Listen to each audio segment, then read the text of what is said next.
All right, welcome everyone. Thank you so much for joining our public comment session focused on the report associated with House Bill 23-1237. We're so grateful for your time and attention to this topic, and we're really excited to hear from you. Before I introduce myself, I want to have our interpreter, Andrea Stredman-Saiko, who will be interpreting the session today in Spanish to share a language or a statement on language justice and how to listen to the session in Spanish. If you are entering, please make sure you are muted going forward. And please take it away, Andrea. Thank you. Good afternoon, everybody. My name is Andrea. I'm here with the Community Language Cooperative. Today, we're going to be practicing language justice so that everybody can participate in the language of their heart or how they feel more comfortable. We're going to provide simultaneous interpretation in English, Spanish, and ASL. Once we turn on the interpretation, you're going to see a globe that is going to come up at the bottom of your screen. Please make sure that you click that globe and select your language. If you only speak English, choose English, and if you only speak Spanish, choose Spanish. If you are bilingual, you don't have to select a language, and you can always speak in whichever of those two, English or Spanish, you feel more comfortable. ASL will always be pinned on the screen, so you won't have to do anything for that. Please remember to speak at a conversational pace, remain muted when you're not speaking, and speak close to your microphone when it's your turn to speak. If at some point you're speaking too quickly and I need you to slow down, I'm going to turn on my camera and I'm going to make this sign that means stretch your words so that I can catch up. If you have any questions, you can ask it in the chat. Hola a todos, mi nombre es Andrea, estoy aquí con la Community Language Cooperative y hoy vamos a practicar la justicia del lenguaje para que todos puedan participar de esta reunión en el idioma de su corazón o como se sientan más cómodos. Vamos a tener interpretación simultánea en inglés, español y lenguaje de señas americano. Cuando prendamos la interpretación, ustedes van a ver un globo que va a aparecer en la parte inferior de su pantalla, o si están en su teléfono o tableta van a ver 3 punticos donde dice más y ahí van a poder seleccionar su idioma. Si solo hablan inglés o solo hablan español, tienen que seleccionar un idioma para poder participar. El lenguaje de señas americano va a estar siempre en la pantalla, así que no tienen que hacer nada para poder participar de esa manera. Les recuerdo que hablen a un paso conversacional, se mantengan en silencio cuando no estén hablando y hablen muy cerca a su micrófono cuando sea su turno de hablar. Si tienen alguna pregunta, pueden hacerla en el chat. And we can begin interpretation now. Okay, I just clicked start. Does it look good? Okay, wonderful. Thank you. And I also want to say thank you to our ASL interpreters who are joining. Heather Caney is starting off with the interpretation. So if you need that, she will be spotlit, but you can also pin the ASL interpreter by clicking the 3 dots next to her video. And are we seeing Heather right now? Let's see, just want to make sure. Mary, can you give a thumbs up if we are or not? Okay, we are not. I do not see Heather. Let's see. Is she in the meeting? She is. Heather, are you? It looks like when you click interpretation, you have to click watch American Sign Language. Okay, I am on the screen as an American Sign Language interpreter. Okay. Let me see you now. Perfect. Okay, I think we're good now. Thank you. This is our first time having multiple types of interpretations, so thank you for your patience as we make sure that we can provide these resources. Additionally, I want to say, in an effort to make this session accessible as possible, please keep your video off when you're not speaking and stay muted. And also, we're trying to limit the chat as it can cause issues for screen readers, but you can send us direct messages and you can share comments verbally or use our online form that we will be sharing a link to submit written comments. Additionally, we will be recording this meeting. All right, now to introductions. My name is Carson McPherson-Krutzke, and I'm a research associate at the Natural Hazard Center and the lead for this project. I'm joined in this project by 2 others, and they will introduce themselves in a moment. And really, I wanted to review the purpose of this meeting, which is to share our findings and gather your feedback on the recent report we published focused on language access and disability access for emergency alerts in Colorado. We plan to incorporate your feedback that we hear today in the final draft of the report that is due January 8th. And we will start with some introductions. Representative Velasco will provide some context on this bill, and then we'll review the report findings and recommendations. This will be followed by about 40 minutes where we really want to hear from you. So I'm going to move on to the next slide. And team, would you go ahead and unmute yourselves and introduce yourselves, starting with Mary. Hey, this is Mary speaking. My name is Mary Angelica Painter, and I am a research associate for the Natural Hazard Center. I joined this team because my research involves social vulnerability, natural hazards, and how it interacts with policy, politics, and government. Thank you. And Melissa? Hi, everyone. My name is Melissa Villarreal, and I am a research assistant at the Natural Hazard Center. You want to go to interpretation? My research is based on social vulnerability and vulnerable populations and disaster recovery.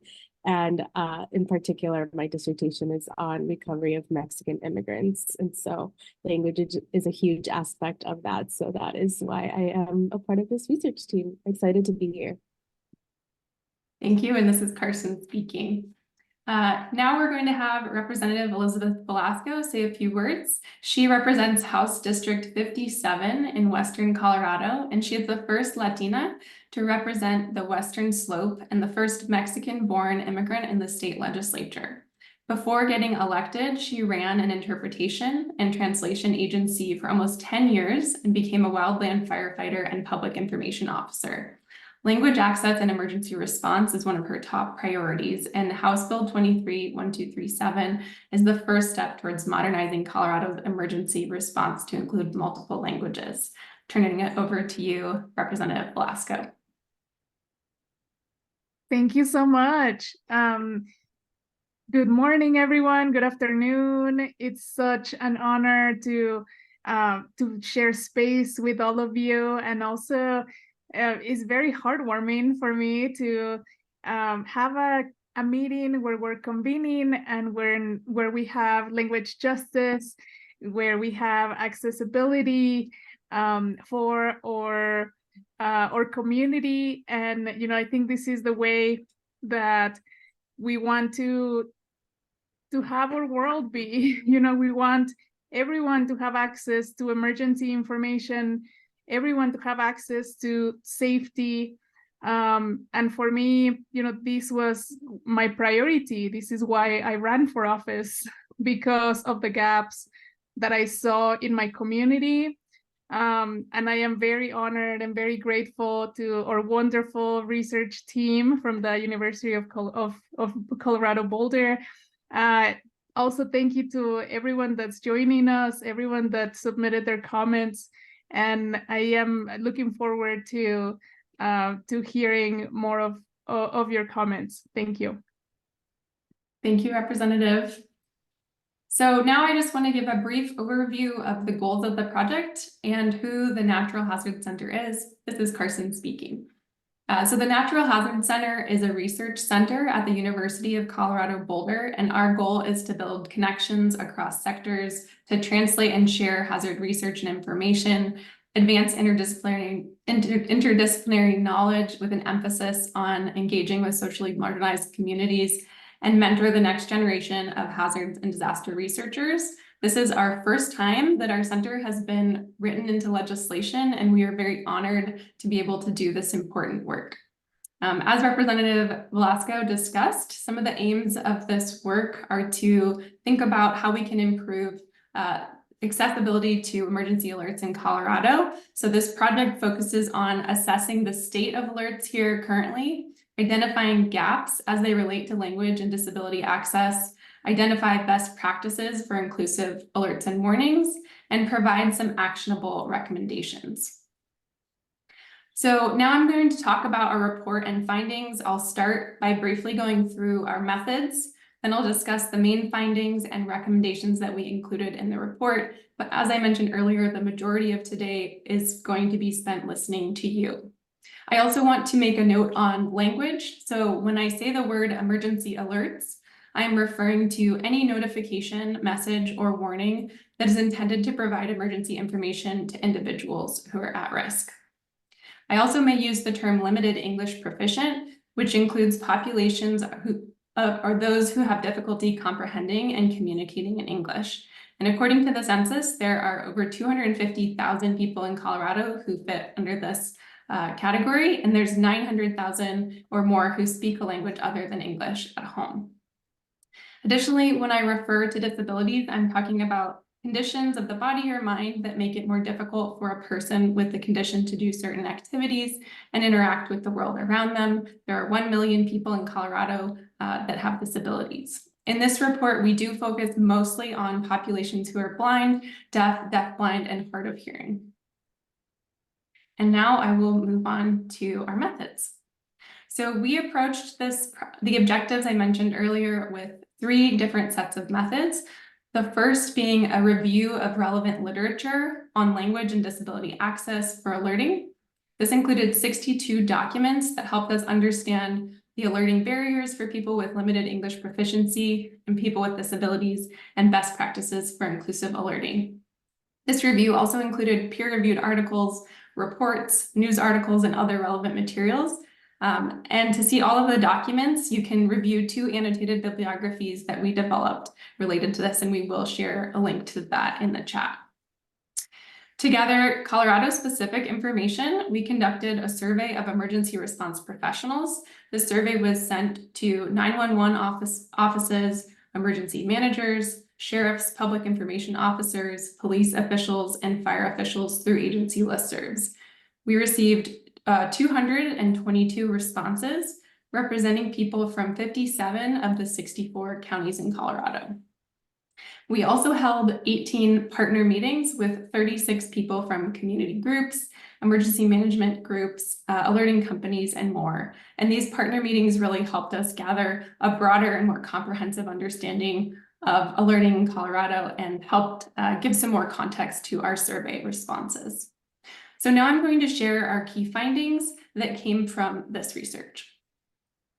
And I will dive into each finding after I read these first ones. The first is that there is a patchwork of alerting systems in Colorado. The second is there's a high reliance on opt-in systems or systems that require people to register in order to receive an alert. The third was that emergency personnel need more resources to improve inclusive alerting in Colorado. The fourth was that planning for language and disability access is inconsistent across the state. And the fifth is that there are technical and practical limitations that exist for anyone receiving emergency alerts here in Colorado.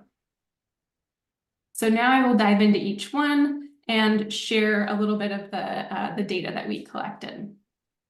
So in Colorado, alert systems and processes are a patchwork, as I mentioned. And while these can be flexible, they can also hinder providing consistent and inclusive alerts.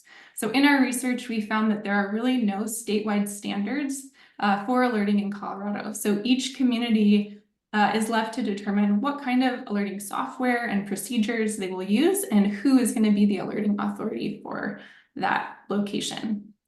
Folks that we talked to acknowledge that there are both positives and negatives to this approach. As many of you know, not all communities in Colorado are the same, and so they require different systems. Communities have varied language needs, and so a one-size-fits-all may not be reasonable. However, having this very fragmented system can make it really hard to share resources and can limit access to alerts depending on which jurisdiction someone lives in. For example, we talked to folks who were thinking about translating messages, but because of different types of software, they couldn't share those messages across different systems. Despite there not being standards for alerting, our survey did show that there are 2 and 3 groups who are really responsible for the majority of alerting in Colorado. These include emergency telephone service providers such as 911, which had over 33% that were the main alerting authorities, those that are responsible for sending alerts in their community. This was followed by emergency management offices at 23%, and followed by sheriff's offices at 17%, and then smaller amounts were police departments, fire authorities, public information offices, and other. In the survey and conversations, people shared that having more consistent systems and practices for alerting would help improve these systems and provide more consistency for the public, so they know where to go to report information. Since some places have police providing information, some have 911, and so the public may not know where to go to get information. The second finding was that Colorado relies heavily on opt-in emergency alert systems, but in our study, we found that most report opt-in rates below 40%. These systems can create barriers for everyone, but especially those who don't speak English or who have disabilities, and it can make it more difficult to track who's subscribed and measure the efficacy of these alerts. So a survey respondent from Delta County said, most messages are being sent via opt-in systems through vendors such as Code Red, Everbridge, Genesis, etc. The success of these systems in an emergency relies on the community actively signing up for alerts. These opt-in systems include traditional alert vendors such as Code Red and Everbridge that I just mentioned, as well as specialized providers that meet specific needs, such as companies like Reachwell or Deaflink, which provide alerts in other languages, including American Sign Language, as well as social media where people have to follow accounts to sign up. And we saw a lot of people using social media as a way to get emergency information out. And so traditional alert vendors require that in order to receive an alert, you have to be signed up for a specific location. And so one person who's living in one county and working in another would need to sign up for 2 different alert systems potentially. And so there's a lot of barriers for people knowing that that's the type of system that we have and having people actually sign up.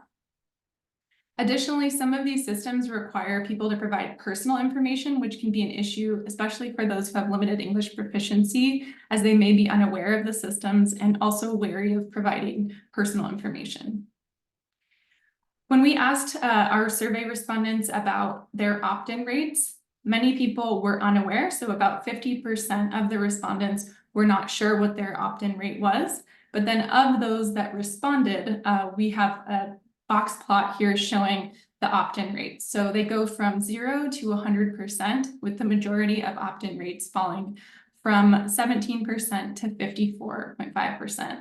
The average rate was 38%. So less than half of people in a community are signed up for these alerts, and it can make it ineffective for getting them to communities. There are systems that are not opt-in, so systems that do not require people to sign up, and these include wireless emergency alert systems that send alerts to cell phones in a designated area, and there's also the emergency notification system, which sends messages through broadcast radios and television. But there are also issues with access for these systems. Sometimes people who are outside a specified area will receive alerts that are intended for them, as well as cell coverage can be patchy and unreliable in areas, so they're not useful in some locations. Additionally, there's limitations for language where American Sign Language isn't compatible with these systems right now, and there's technical issues where certain characters such as tildes are not allowed. The Federal Communications Commission is working on expanding language access for these systems in the future, but it may be many years before that's possible. More outreach is needed to help populations with limited English proficiency and people with disabilities understand how these systems work and what they need to do to sign up. Finding 3 was that many emergency response personnel are interested in incorporating systems and practices that would make alerts more inclusive, but they need more guidance, funding, and personnel to adequately update systems and practices. In interviews, some shared that just simply providing the basic services was a challenge without adding more systems or responsibilities.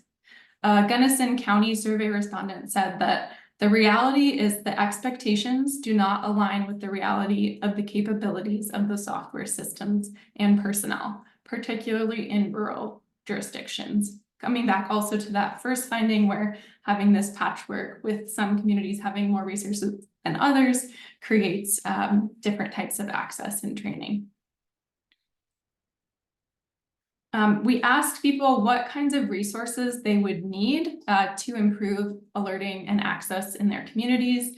And we found that funding was the top need, with 24% of respondents saying that that was their main need, followed by having more personnel at 19% and training and technology at 18%. This was followed by guidance on best practices, access to technology, political support, and other. These findings suggest that without proper support, resource barriers will prevent inclusive practices from being adopted. The fourth finding is that implementation for language and disability access are varied and inconsistent across the state. Some alert authorities are not aware of options for making alerting more accessible, or they face issues with existing systems. And as a result, they rely on practices that may not be meeting community needs. Other communities are making great strides, but they still face challenges. So for some jurisdictions, alert authorities reported a variety of methods of providing inclusive alerts, but others surveyed said they had significant limitations in reaching diverse audiences. We asked our survey respondents, does your agency offer multilingual alerts? And here we're showing a pie chart with their responses. 53% said yes, 36% were unsure, 7% said no, and 3.6% said no, but we would like to. Among those who said yes, the largest proportion provided alerts in Spanish, followed by Chinese, Russian, German, and Vietnamese. However, given resource constraints, many also shared that despite having capabilities to support alerts, that doesn't always mean that they use them. Additionally, because of resource shortages that I previously mentioned, many rely on translation options that are not or that are available to them, but may not always follow best practices.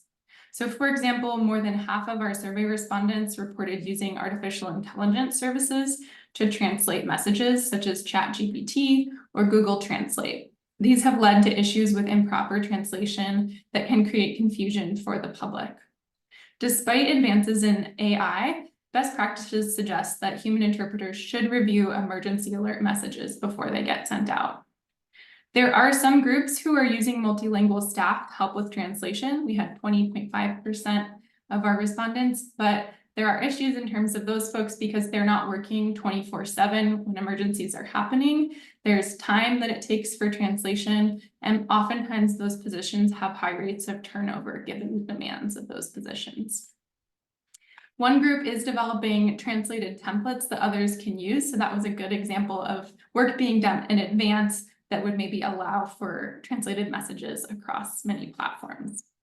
Respondents shared that there are challenges, including delays in disseminating information in other languages, inaccurate or confusing automated translations, as well as low opt-in rates for the alert systems that offer information in multiple language or in American Sign Language. We also asked, does your agency offer alerts for people with disabilities? And here we're showing another pie chart. We have 41% who said yes, 50% were unsure, 3.6% said no, and 5% said no, but we would like to. This pie chart is really showing that when it comes to disability access, respondents were very unclear on the system capabilities. And then they also reported technical issues with the systems that they currently had. We had people say that they do provide information for people with disabilities because they provide information by phone, via text and other methods. But when we spoke to Kay Chiodo, who's the CEO of DeafLink, a group that provides alerts in ASL, she shared that because American Sign Language is not English, members of the deaf community may need formats beyond just text to understand emergency alert information. And so text is not a sufficient way of providing that emergency information. Respondents also noted that individuals have to make sure they are signed up properly to receive accessible alerts, and that may not be common understanding for a lot of people. In our conversations, people shared that many traditional training for emergency response does not always include access and functional needs or language access training, but that a lot of emergency response personnel are willing to adopt these practices given more guidance and support. The final finding is that technical and practical limitations of emergency alerts hinder most people accessing alerts, also hinder people with disabilities and linguistic considerations. These include delays in tech upgrades, limited awareness of systems, and pushback from private industry, among others. And so what our group found was that despite our project really focusing on limited English speaking populations and those with disabilities, the patchwork of alerting systems, the low opt-in rates, the limited alerting agency capabilities and capacities, and varied planning processes had implications for really everyone in Colorado and visitors receiving emergency information. We know that agencies are really passionate about providing information to people, and there's a will to do it, but they need more resources and information to make these changes. So now I will briefly summarize our recommendations, and then we will move into the sharing session. So our recommendations are categorized into three categories: people, practices, and data and funding. So under people, we recommend that the state hire personnel to focus on language access needs to ensure consistent support for local inclusive alerting efforts. Responsibilities of these personnel could include assessing local needs, developing language access plans, resources and training, tracking metrics, and promoting the adoption of inclusive practices across Colorado. Staff could coordinate with the existing Colorado Office of Emergency Management, Access and Functional Needs team, which are already doing a lot of this work. Our second recommendation under this is develop formal relationships with limited English proficiency and disability populations and groups that represent them. And in order to do this, we have to create trusting connections between emergency response agencies and community groups before emergencies. By doing this, we'll have better channels of getting that information out and making sure that the messages are accessible beforehand. Some actions under this include developing a steering committee, forming advisory councils, or hiring community champions that can help give feedback to emergency personnel wanting to get information to the community. Under practices, we recommend standardizing practices across the state. There was a lot of support for this from people we talked to. So someone from Gunnison County respondent said, recognizing that each county is unique and has its own strengths and needs, there should be some baseline standards for emergency alerts in Colorado. And there are examples of these systems elsewhere in other states, so there's something that Colorado could work from. Actions under this could include standardizing alert vendor use, designating who alerting authorities are, and sharing inclusive access materials. The next one is creating and distributing language and disability access resources. As we mentioned earlier, providing more guidance, training, and shared resources will help communities adopt these systems. This could include having more regular training on cultural competency, community needs, technology options, and creating shared resources such as glossaries and translated templates. And then the final category is data and funding. So our research uncovered that there's a lot of things we still don't know, that some more qualitative and quantitative data would help answer questions too, and offer evidence-based recommendations for implementing practical changes.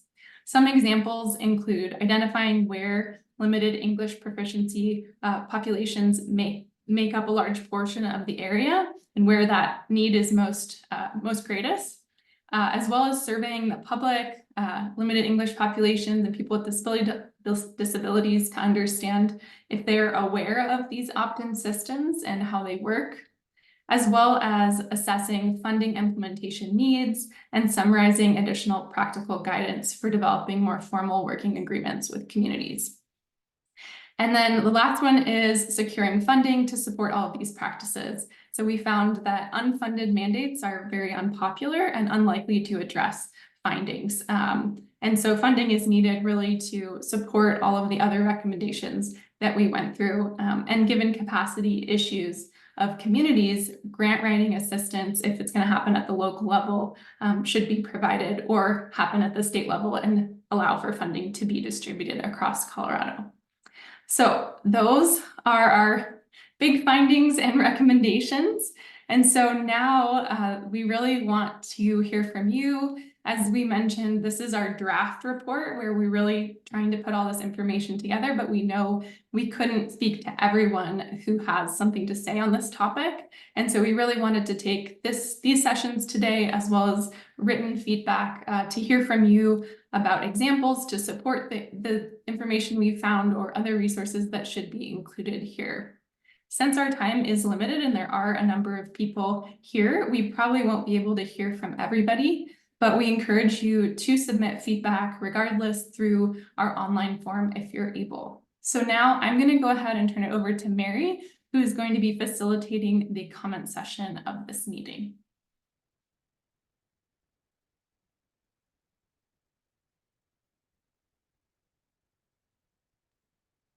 Hello, everyone. This is Mary Angelica speaking. Thank you all for joining us, and we're excited to hear what you all have as far as suggestions and feedback for our report. We have a few prompts for discussion, as well as, I don't want to say rules, but guidance for how we want to continue forward. When you want to speak, please be sure to use the raise hand function, which is at the bottom of your Zoom screen. We would like to encourage you to introduce yourself before you speak. Because we do have so many participants, will you please keep your comments to 2 minutes or less?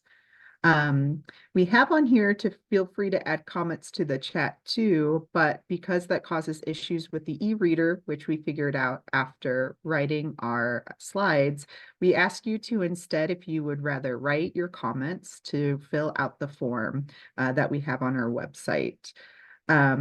Please note that we are looking for suggestions, stories, examples to improve the report. This is not a question and answer session, so that we're asking you to keep your questions about the report at a minimum. This doesn't mean that if you share something and we already have it in the report, we won't mention that we already have it in the report or not provide any feedback, but we're really looking for comments and suggestions. So with those things in mind, if you would like to speak, please feel free to raise your hands. Here's some prompts for discussion. If you maybe have some ideas in your head, but would like a little more guidance. Our prompts for discussion are, what parts of the written report should we explain or support better? What suggestions do you have for resources that should be included in the report? What examples would you like to share that might help support the findings, such as your own experiences or stories? Is there any missing or incorrect information that you've found in the report? And what else just generally would you like to share? So whoever would like to go first, please raise your hand and we'll spotlight you for conversation. I also wanted to make a quick note that if you joined later, please make sure that you are, since we have interpretation on, make sure you are in the language location that you should be. So if you speak English, only be in that, make sure your setting is set for the English interpretation language station. And if you want Spanish, make sure you are in the Spanish one. And you can do that at the bottom bar where it says the globe icon. Si quisiera traducción de español, tú puedes hacer clic a la situada de la parte inferior de la pantalla. Hay un globo para la traducción. Thank you, Mary. All right. And I'm going to stop sharing so that we can see folks, and I will go ahead and see if anybody has any comments. Oh, I see. Oh, go ahead, Mary. Sorry, I know you're the one looking for. Oh, no. Thanks, Carson. I think you also saw Cheryl. So if Cheryl if you would like to go first, and then we will move to Lisa. Hi,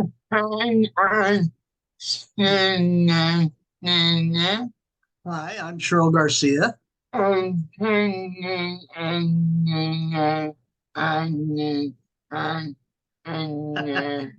And as per ADA, I get time and a half.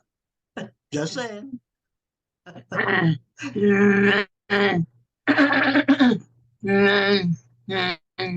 My concern, our alerts should be audible, consistently, and they don't, and don't give an audible evacuation alert. And then cancel my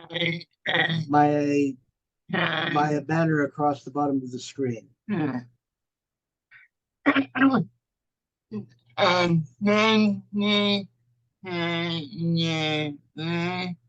Thank you for your work.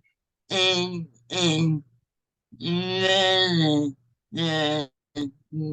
is very well done. Thank you, Cheryl. Okay. And I want to say thank you because Cheryl was very involved in providing guidance to our team. And so we're really appreciative of your support and feedback that we've gotten from you so far. So thank you.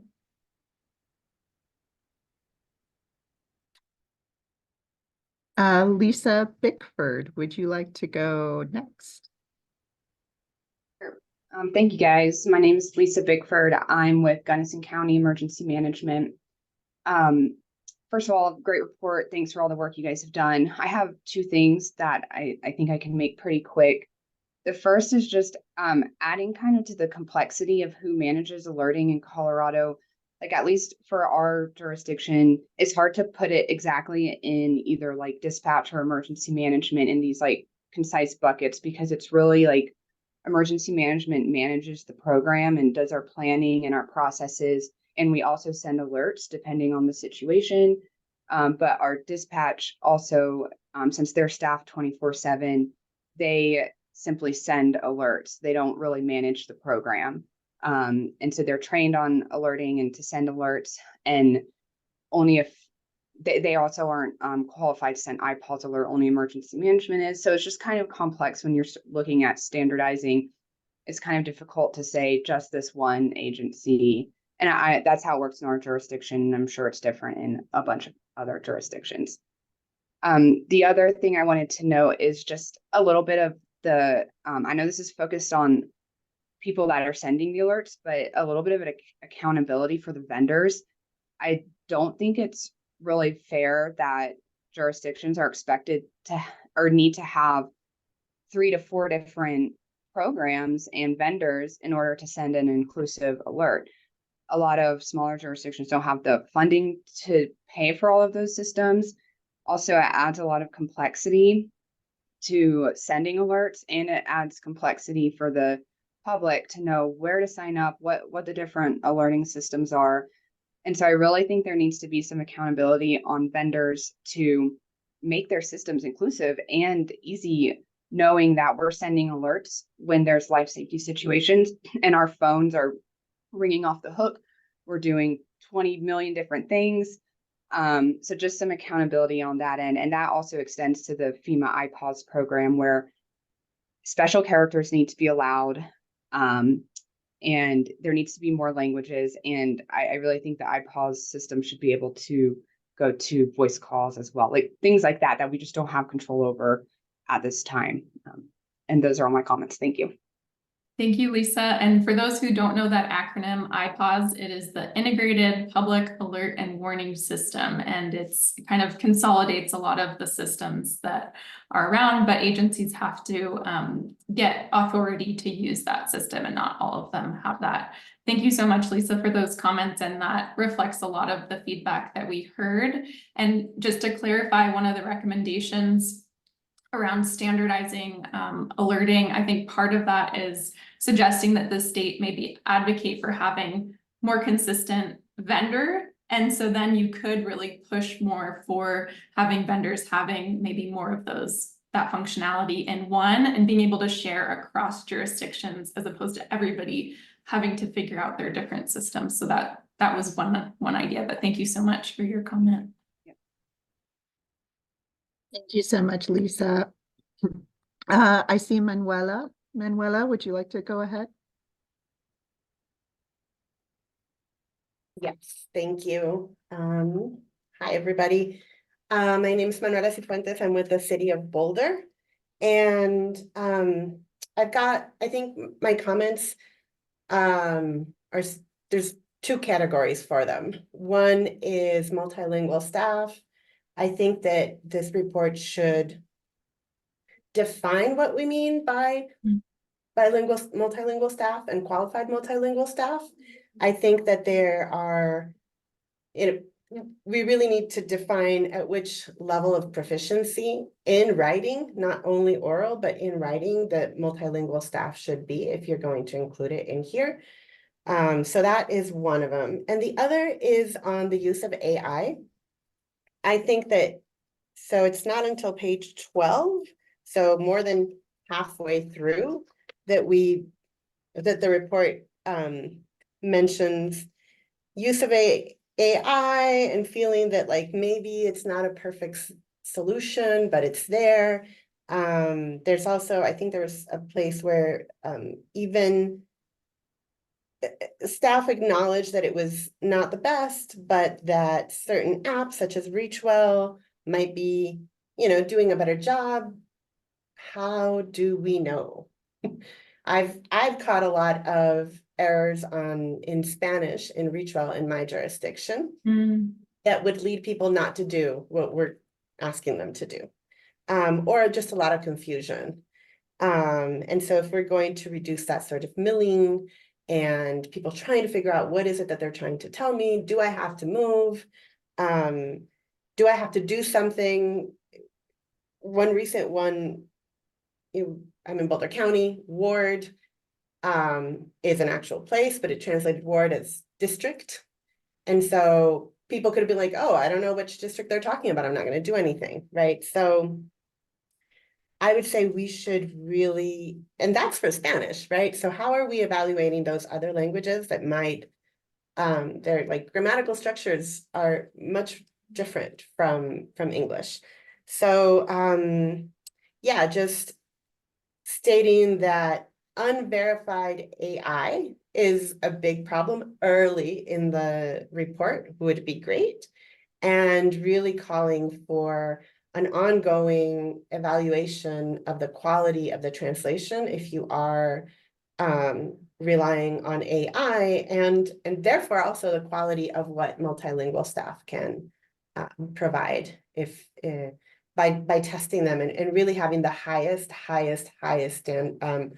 minimum requirements for those staff, because emergency alerts are about emergencies, and like that one improper translation can really impact whether someone stays alive or continues to have, their quality of life can be seriously impacted. So those are my two comments. Thank you. Thank you so much, Manuela. Those are really great comments. And yes, we totally agree with all the things that you're saying. And one of the things that you mentioned was that we didn't talk about how effective those are. And I think this report, we feel like, is really a start. Sorry, this is Carson speaking. I should have mentioned that. Really to get a sense of, we really had to pick and choose kind of the scope of this project. And so we started with understanding how the alerts are getting distributed, but that would be a next step, is really understanding how are these landing in communities, and whether there's, distrust being created by poor translations or other situations. So thank you. Thank you, Carson. This is Mary Angelica. I'm going to call upon Scott. Scott, would you like to come off mute? Yes, thanks, Mary. Scott Hawkins here, Montrose County Emergency Management, and just to the west of Lisa and her county and Gunnison County. We share the same alerting platform. We basically share that regionally, and just kind of want to piggyback off of what she said, is that, rural communities, we're limited budgets, we're limited manpower to get these alerts out. And when it is a life safety issue, we're trying to do this as quick as we can. We lean on some of these other, I guess, translation companies and everything, because we don't have all that staff that's readily available to translate. Sorry, phone's ringing. So it makes it really difficult. I mean, a great report. I enjoyed the report. Loved how you guys put that together. I think it was much needed. But I think where we're struggling is that you did mention in there that most of our systems are opt-in systems. And, you know, you're going off of your citizens to sign up, and that public education is costly and it's time consuming to get people in there and, get that through the system. We try the best that we can to get people to opt into that system because it's crucial to hit everyone. Our hands are tied. We have iPods and that is it. And there are no other platforms out there that will hit the cell phone towers like iPods does.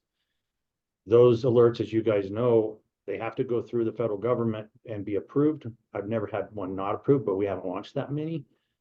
But the only translation that they offer is Spanish. And so a lot of these communities that have other languages, you're just going to miss them. And then also in rural communities and rural counties, the bleed over and everything with the cell phone towers, it poses a huge problem. We've all had that. It's like you can draw a polygon or a diameter around something, and you're hitting people miles from that. And then you're alerting people, and then what happens, it inundates our 911 systems. It's like, hey, I got this alert, and they might be long ways away, and they weren't actually intended to get that alert. And there are some flaws to the systems that are there that make it very difficult for us. It's not that we don't feel that this is very, very valuable, that we hit all of the citizens of our county. Not one person that's on this meeting thinks that somebody should be left out. We're limited manpower, funding, and the systems that are there. So just kind of wanted to piggyback off of that. Thank you.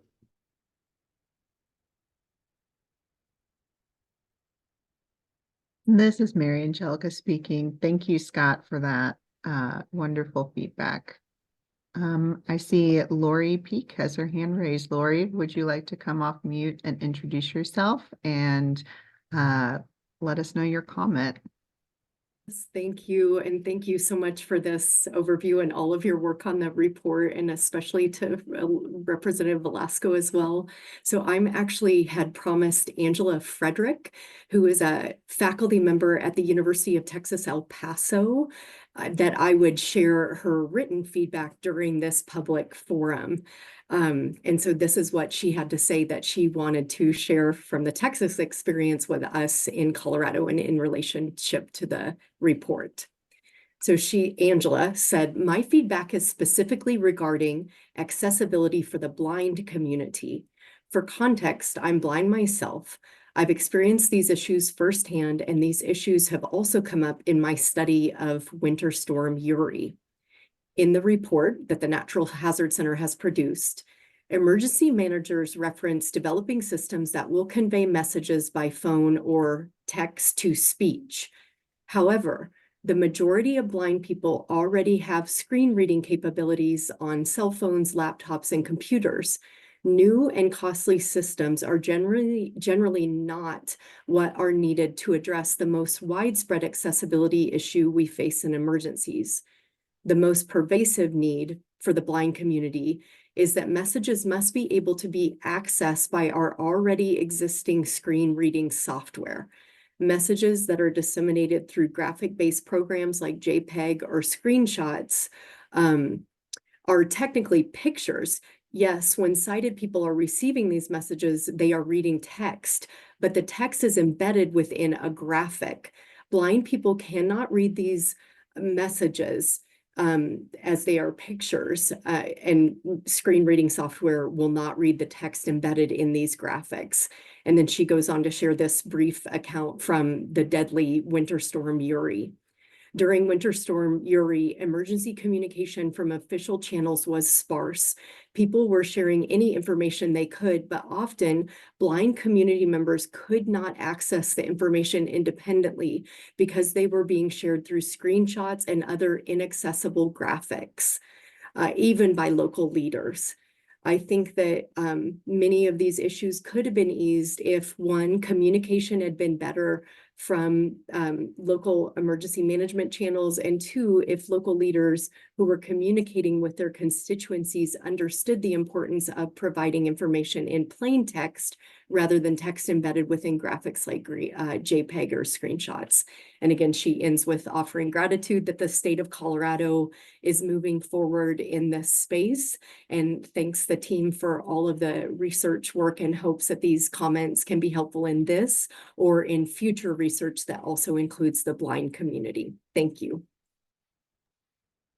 Thank you, Lori Peak, for that wonderful read of Angela's great comments. We don't have anyone raising their hand right now, so I just wanted to read a couple comments that were in the chat. Cheryl said that actually TTY isn't used almost anywhere, not just in Colorado. The equipment is defunct. Carson, do you know the acronym? I know what TTY is, but I don't know the acronym. I think what it's it stands. teletype. It's like teletypewriter, I think is I'll have to double check what it stands. Thank you. And I also want to read Chris's comment or question that says, can the state send public service announcements via radio/TV to encourage people the importance of signing up with local counties? Yes, this is something we've talked about before and including in the report. I think I also mentioned that great Denver introduction you get when you land in Colorado's Denver airport could also include the mayor saying something about signing up for alerts. So yes, that's definitely something we've considered asking from the state. All right, I have more people with their hands raised. Giovanna, would you like to unmute? Yes, hi, can you hear me? Yes, ma'am. I have several hats, but I think that I would qualify myself as a language access advocate and a language expert, as I am an interpreter trainer and also a chair of an association, the American Association of Interpreters and Translators in Education. Couple of things to bring up that also to support what has already been said. Number one, looking at the way the messages are structured in English and use of plain language can actually help the translations, but also the interpreting of the messages. So both of the written and the audio. Second, we talk about opt-in, but have we ever considered, or can we consider opt-out? So that would be another comment. And I plan on having written comments if I can elaborate on these points, just to be brief for the sake of all. Another comment that I have is regarding the census data. The census data unfortunately become obsolete extremely quickly. And as we all know, pockets in Colorado have different communities to address. So here there is also the issue of standardizing the process. And I do not know if in your plan you have ever considered having a sort of a diagram standardization, swim lanes type of process that includes conditional tasks. If this happens here, then this is what happens, etc. Which would in a way be complex, it is true.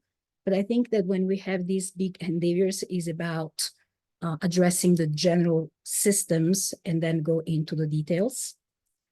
Another comment that I would like to make is that recurring to data from schools could help balancing out the census language data that can go obsolete or can change very quickly, because families do need to register their children and mention the languages that they speak in their households. So that would be another connection that you could have. I do appreciate that you have addressed on page 6 the cultural appropriateness. Thank you for that. And two other things is to mention is that you actually have mentioned, but I want to reiterate in case I misunderstood, but a centralized resource for language access in emergency services that include a state staffing for needs, analysis, planning, accountability, and technical assistance for local agencies could help the network of the management system, but also a centralized master management for language access in emergency services, so that there is more of a common management and shared approach on how plan and distribute information. Thank you. Thank you so much, Giovanna. Carson, I didn't know if you wanted to mention anything based Sure. on Giovanna's feedback. I think that that's wonderful feedback and are all things that we've been thinking about as we've been putting this report together.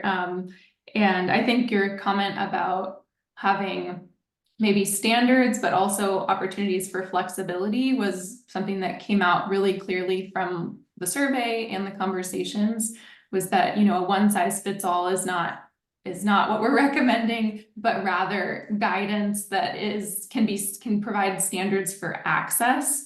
And so like recommendations for if your community has, you know, this amount of people who have these needs, you have to implement these things, and this is the software that will help you do them. And so, yeah, I just want to agree with all the things you said and say thank you for your comments.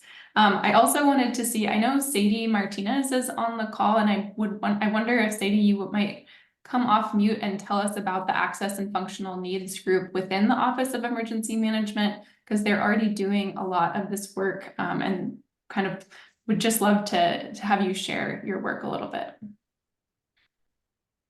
Hi, thank you, Carson, for including me in this conversation. Yes, we're at the Office of Emergency Management for the state of Colorado, and we are a people resource supporting the access and functional needs inclusion in emergency management, the life cycle. So before, during, and after emergencies and disasters.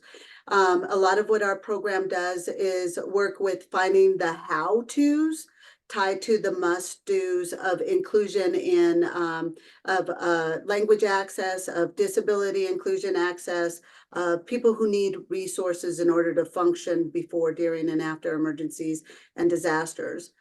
Ultimately, it is up to the locally driven opportunities and within their budgets of how to, and their funding, right? It depends on how many people are in their areas, such as our rural communities don't get, and counties don't get as much money because they don't have as many taxpayers, basically. And then are more higher budget areas, such as a lot of our counties that are along the I-25 corridor, get a little bit more funding to be able to do a little bit more with trying to reach more community members. And so we always try to start finding different resources and abilities to prepare and also educate community, as well as any of our emergency management organizations and our partners in communities on finding ways to reach their whole community. And you had talked about it earlier about like community champions, community connectors, those who are able to reach community faster than emergency management, being part of the planning processes as well. I think that's a high level of what we do and how we support emergency management through community, all the way from community to systems and other state agencies across Colorado. Would you like me to share anything else that might be relevant with this group? I do know one of our community members is on here, and he wanted me to share that we even have a monthly third Thursday of the month from 2 to 3 o'clock meeting across Colorado, which the intended and benefited audience is community members with lived experience, anybody who does anything with emergency management, as well as people with lived experience, and then also systems and programs. All of us coming together so we could start identifying some of these areas of need and finding solutions for them. And we do that all together and learning from each other best and promising practices. And as well as I'll also reach across the nation to find other organizations that have found the same kind of gaps, but solutions to it, so we could go and duplicate some of their work without having to recreate the wheel, because they found solutions and funding in order to do that. So, yay. Thank you for calling us out and letting you all know that we are a people resource. I always think of resources as people, places, and things. We're a people resource that helps you find accessible, inclusive places and things in emergency management tied to disasters and again, before, during, and after emergencies and disasters.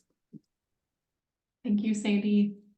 Thank you, Sadie. This is Mary Angelica speaking. I'm going to read some things that are being said in the chat.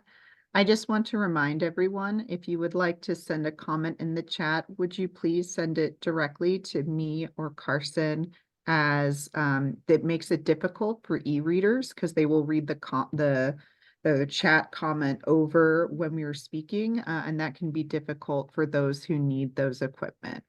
In the chat, I wanted to point out that Cheryl had said that the Federal Communications Commission has mandated that every call center have that teletypewriter, the TTY technology, but that's the only thing that is mandated, which Cheryl added, a different Cheryl, added the mandate for the teletypewriter in call centers is illogical because the deaf community doesn't use this technology anymore. So I just wanted to read that out.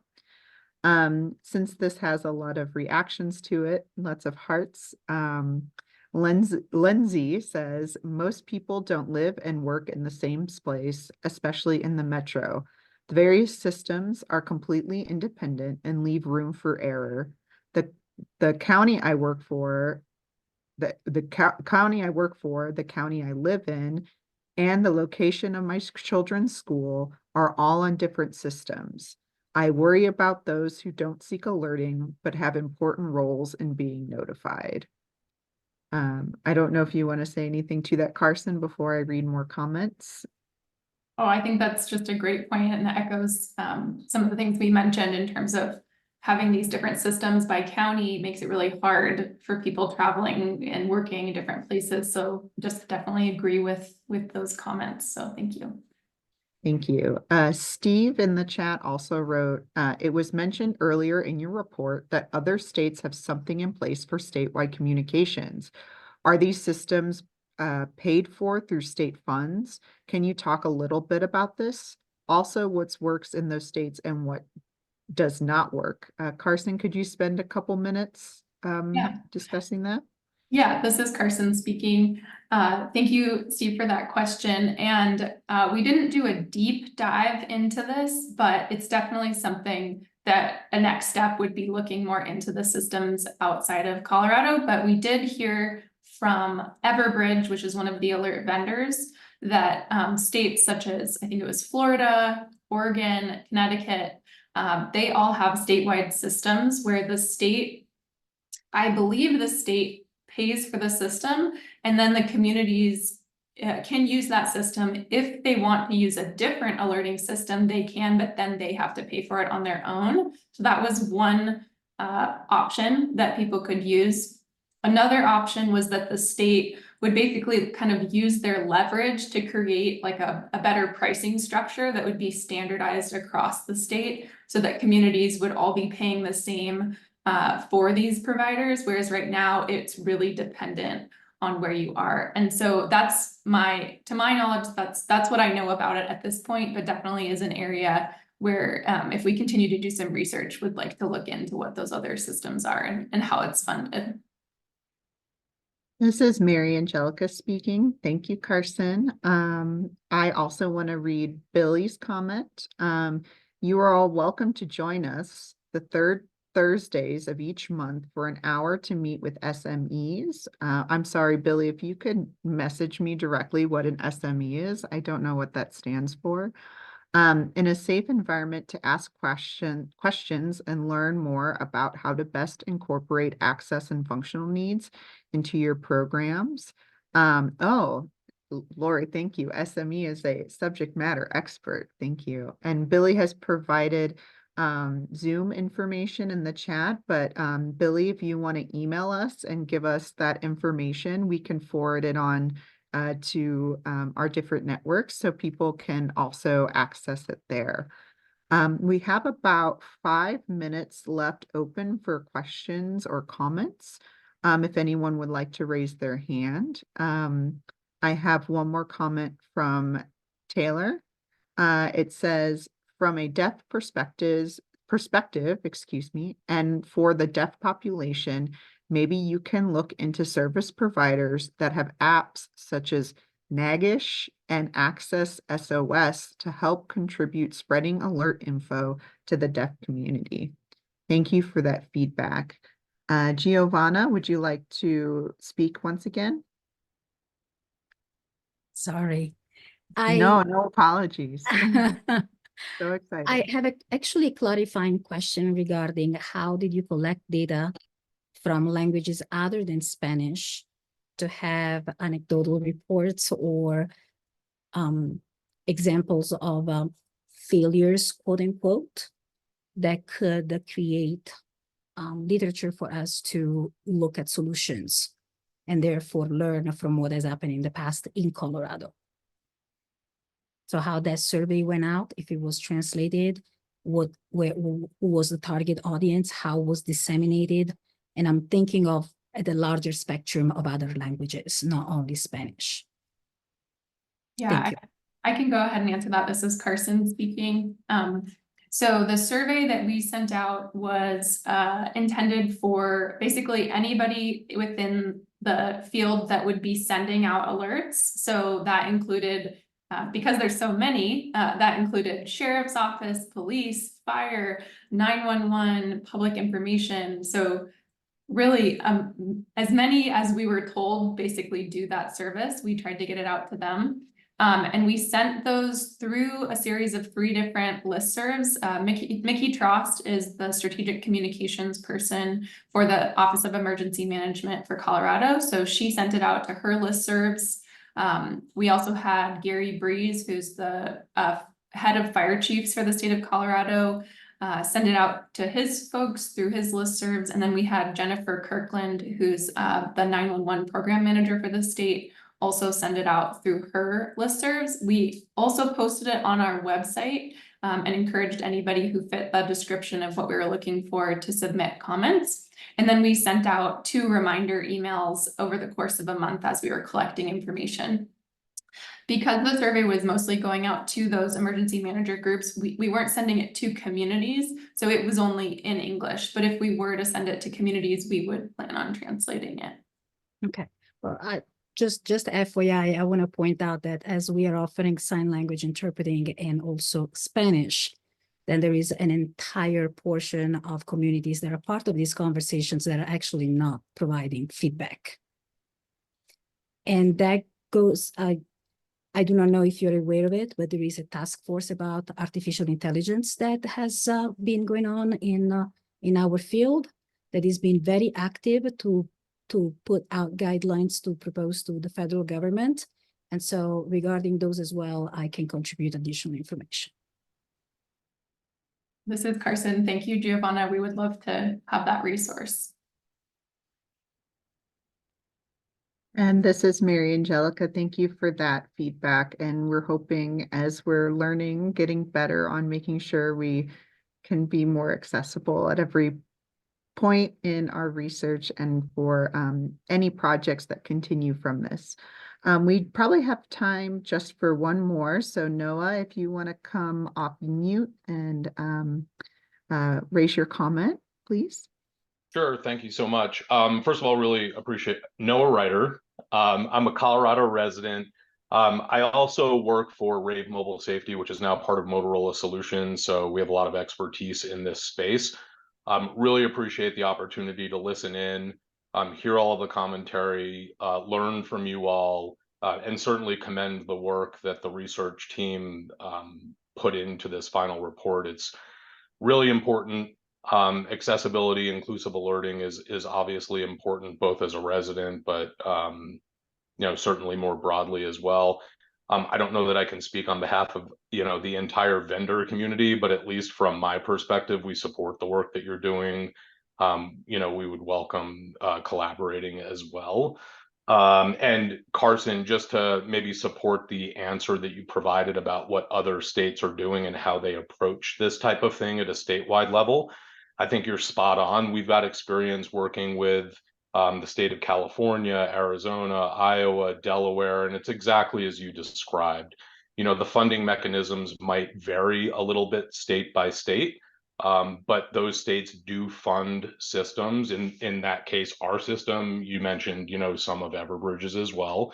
Those are optional for local entities to participate in. Should they choose to use something different, they certainly can, but they would incur the expense for a different system. But providing a statewide solution is valuable. We heard from several folks on the emergency management side over the past hour about just leveling the playing field and making sure that more rural communities have access to the same types of tools that their urban and suburban counterparts have access to is important for protecting our residents and visitors. So again, thank you again, and I commend the work that everyone here is doing.